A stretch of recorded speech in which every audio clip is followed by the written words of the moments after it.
Hi guys, good morning. আমি চলে এসেছি ঘুরতে এসেছি। মৌসুমটা দেখো কি সুন্দর হেভি আছে।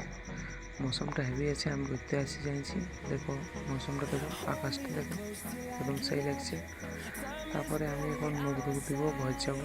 ঘর যেয়ে নাস্তা ফাস্তা করবো, তারপরে দেখি কি হয় কি নেই। চলো বলে দেবো ভিডিওটা।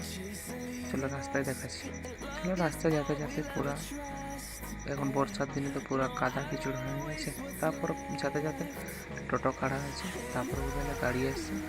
তারপরে দুটো বন্ধু চলে আসতেছিলাম। তারপরে আমরা পৌঁছে গেলি হরিমণ্ডলে পার হয়ে। তারপরে আমি খাওয়া দাওয়া করে, সবজি ছিল, মার এনেছিল আলু, আর এনেছিল ফ্রুট আর বিলার চাটনি। তারপর খাওয়া দাওয়া করে আমি ছেলেগুলো সব মস্তি করলি। তারপর ঠাকুর ওটা দাদা চলে এলো।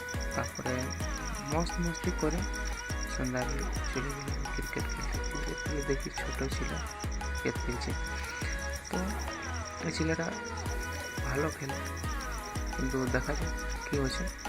তারপরে দেখতে দেবো। তারপরে এই দিল সেই কেমন। তারপরে ক্রিকেট খেলা শেষ হয়, চলে এলি একটা বন্ধুর সাথে আড্ডা করি আমরা কিছুক্ষণ বিকেল। তারপরে দেখো একটু বাঁধ, একটু সিঁড়িঘাট, তারপরে বাঁধটা দেখি আমরা। তারপর বাই।